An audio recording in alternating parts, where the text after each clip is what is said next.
When you think of great marathon races, what comes to mind? Maybe it's the 1952 Olympic Marathon with Emil Zatopek, who'd already had victories in the 5K and the 10K, and was competing in his first ever marathon, in which he took the record and the gold. Or maybe it's Eliud Kipchoge's time trial in Vienna, where he became the first man to ever break 2 hours in the marathon. Now, as great as these marathons were, there's one marathon in particular that certainly stands out from these, and that is the 1904 Olympic Marathon. Now you might be thinking, 1904? How can a marathon that took place over a century ago be so great? I mean, no one really knew the right way to train back then, and therefore everyone was really slow. I mean, even myself, just an amateur runner, could outrun almost everyone back then. So what made this marathon so great, per se, was not the times, but rather the events, the misfortunes, and the characters involved. Those are the things that made this marathon stand out from all the other marathons.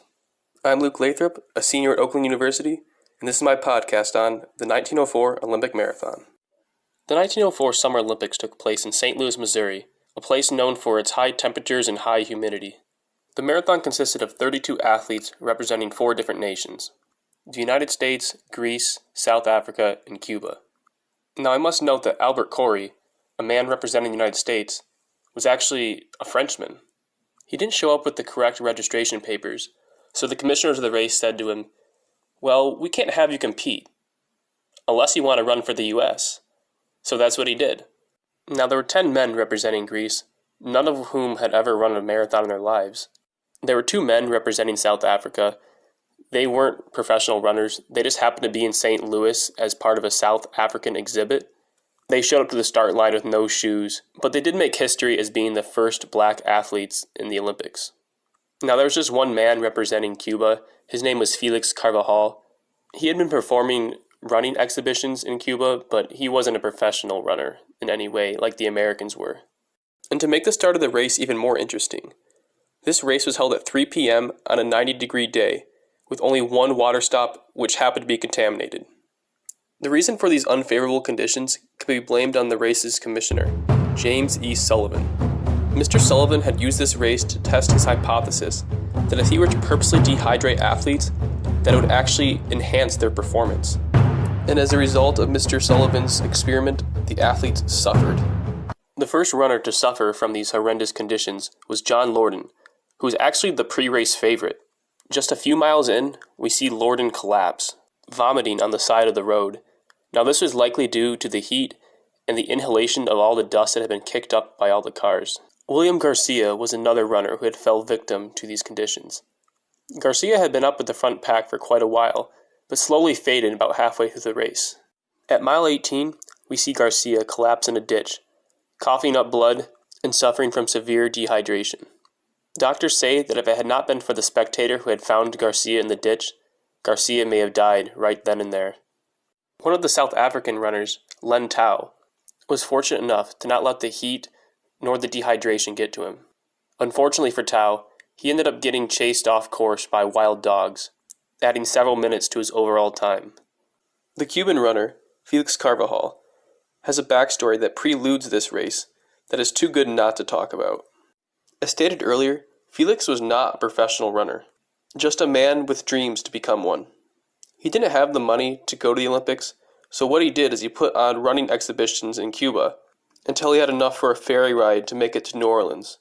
In New Orleans, with just enough money to make it to St. Louis, he ends up gambling all of his money away and loses it, every last penny. So what he does is he hitchhikes his way to St. Louis, arriving just an hour before the start of the race. At this point, he's tired and exhausted, not having eaten anything in the last 2 days. He was dressed in overalls and a beret. When one of the other runners saw him dressed this way, they offered him a pair of scissors so he could cut his pants into shorts. Felix started the race up towards the front, but slowly fell behind as he'd stop and have casual conversations with spectators. At one point during the race, Felix's hunger spells got to him. He saw a spectator in a car eating orange slices and asked if he could have some. The spectator declined, so then Felix ended up going off to an apple orchard, where he found apples and ate a few. The issue was, these apples were rotten. Felix started to develop stomach cramps, so he tried to sleep them off. Yes, he tried to sleep them off in the middle of an Olympic event. I'll talk more about Felix later on, but now I want to talk about Fred Lords, So Fred was a runner who found himself towards the front of the pack early on, but then slowly faded about halfway through the race. At this point, he was like, heck with it. I'm not doing very well. I'm just going to drop out. So Lors drops out and gets into his coach's car. When they get about 5 miles from the end of the race, the car breaks down. And Lors was like, you know what? I'm actually feeling better now. What if I just got back into the race?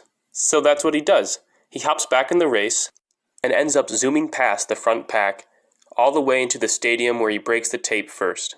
At this point, the crowd is electric. They're so happy. They've just seen their Olympic champion. The crowd honors him, and Theodore Roosevelt's daughter even kisses him on the cheek. But Lors' fun did not last too long, when one spectator ended up ratting him out, saying, "You cheated. I saw you get into your coach's car." Lors just plays it off as a joke and says, "Oh, I was just playing with you guys. I wasn't even serious." Ha ha ha.